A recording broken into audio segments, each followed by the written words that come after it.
Sector 2 में आज रक्तदान शिविर का आयोजन किया गया, जिसमें हरियाणा विधानसभा अध्यक्ष ज्ञानचंद गुप्ता ने शिरकत की। शिरडी साईं सेवा समाज व शिव कावड़ संघ चैरिटेबल ट्रस्ट की ओर से रक्तदान शिविर का आयोजन किया गया। भाजपा के वरिष्ठ कार्यकर्ता, भाजपा नेता व समाज सेवी संजय टंडन के जन्मदिन के मौके पर इस रक्तदान शिविर का आयोजन किया गया।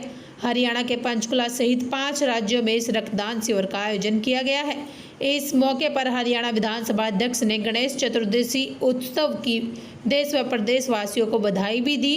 ब्लड डोनेशन कैंप की सराहना करते हुए कहा कि रक्तदान महादान है। इस मौके पर उन्होंने भाई संजय टंडन को जन्मदिन की मुबारकबाद भी दी। उसके बाद लगाए गए ब्लड डोनेशन कैंप की सराहना भी की। चैनल 18 भारत के लिए पंचकुला से राजकुमार की ये रिपोर्ट। देखिए, आज सर्वप्रथम गणेश चतुर्थी है।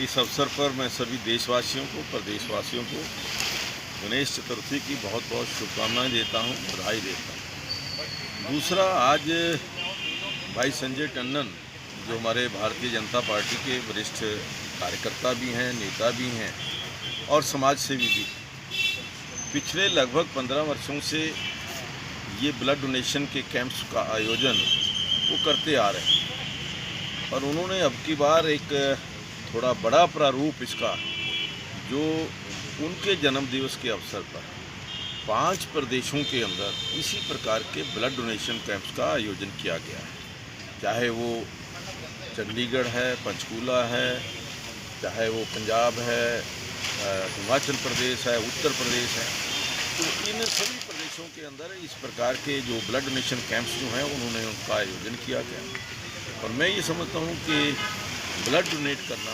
रक्तदान करना, इससे बड़ा कोई दान और हो नहीं सकता। और उन्होंने इसको अपने जीवन के साथ जोड़ा है और अब वो साल में 2 बार इस प्रकार के कैंप्स का आयोजन कर रहे हैं। मैं उनको बहुत बहुत शुभकामनाएं देता हूं, बधाई देता हूं। और हमारे जो केंद्रीय मंत्री हैं आदरणीय प्रहलाद पटेल जी, जो इस कार्यक्रम का जिन्होंने उद्घाटन किया है, जो इसके साथ जुड़े हुए हैं, उनका भी बहुत आभार व्यक्त करता हूं कि उन्होंने इस कार्यक्रम को के अंदर आकर के इसका इनॉग्रेशन किया और इसकी शोभा। आपने कई लोगों से ऑनलाइन भी बात की थी, वो कौन लोग थे?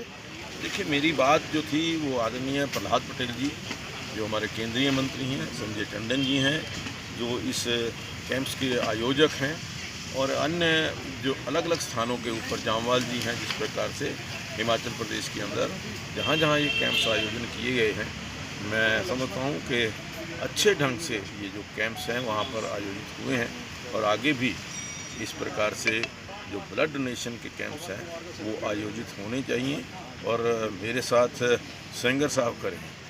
सेंगर साहब पिछले लगभग 15 वर्ष से पंचकुला के अंदर, चंडीगढ़ के अंदर जिस प्रकार से ये ब्लड डोनेशन कैंप्स के आयोजन के अंदर रुचि लेते हैं और इनके पास पूरा चंडीगढ़ और पंजाब, ये इधर ट्राई सिटी का जो डाटा है, बहुत बड़ा डाटा है, ब्लड डोनर्स हैं। और जब भी आवश्यकता होती है, कोई इमरजेंसी ब्लड के अंदर किसी ग्रुप की स्पेशल आवश्यकता होती है, तो ये उन ब्लड डोनर्स को कांटेक्ट करते हैं और ताकि किसी एक ज़रूरत।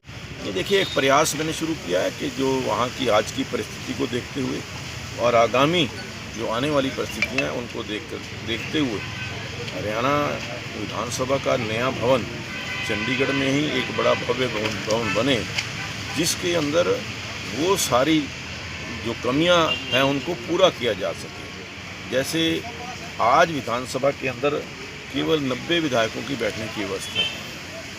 जल्दी ही परिसीमन होने वाला है और परिसीमन के पश्चात निश्चित तौर पर संख्या जो है वो कम से कम 25 और ज़्यादा से ज़्यादा 35 संख्या बढ़ सकती है।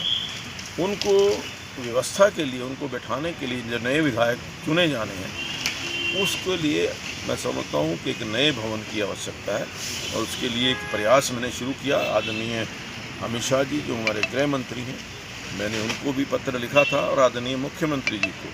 और आज मुझे बड़ी खुशी है कि मुख्यमंत्री जी ने उस बात को समझते हुए, उस विषय पर विचार करते हुए आदरणीय अमित शाह जी को अपनी रिकमेंडेशन अपनी तरफ से ये कहा है कि यहाँ पर जितनी जल्दी चंडीगढ़ में हरियाणा विधानसभा का एक अच्छा भवन मिल जाए ताकि वो सारी ज़रूरतें पूरी हो सकें जो विधानसभा के अच्छे एक गौरवपूर्ण और एक गरिमामयी विधानसभा भवन के लिए जरूरत है। मेट्रोपॉलिटन सिटी पंचकुला घोषित है, करीब 3 महीने हो चुके, काम शुरू नहीं हुआ अभी तक।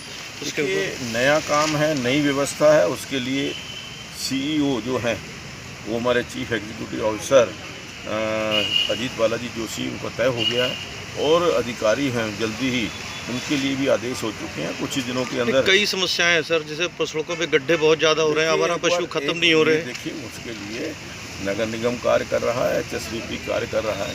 मेट्रोपॉलिटन सिटी बनने के पश्चात ये सारी जो विसंगतियां हैं या जो काम करने कोऑर्डिनेशन में कहीं कमी है वो दूर होगी और पंचकुला को हम साफ, सुंदर और स्वच्छ शहर बनाने के लिए कोई कसर बाकी नहीं छोड़ेंगे। एक आखिरी सवाल है सर, हाल ही में नगर निगम द्वारा निर्णय लिया गया कि सेक्टर 14 में सेक्टर 20 में पार्किंग लगाई जाएगी जो पेड होगी, नागरिक विरोध कर रहे हैं उसका। देखिए ऐसा है कि कोई भी संस्था चलाने के लिए कोई भी धन की आवश्यकता होती है। अपना घर चलाना है तो घर चलाने के लिए भी पैसे की आवश्यकता होती है। जब हम सुविधाओं की बात करते हैं कि हमें अच्छी सड़क मिलनी चाहिए, पानी की व्यवस्था अच्छी होनी चाहिए, बिजली की व्यवस्था अच्छी होनी चाहिए, हमारा शहर साफ और सुंदर होना चाहिए, तो उसके लिए पर लोग कह रहे हैं कोविड के टाइम में क्यों ऐसा, कोविड में लोगों की देखिए कोविड भी चलता रहेगा।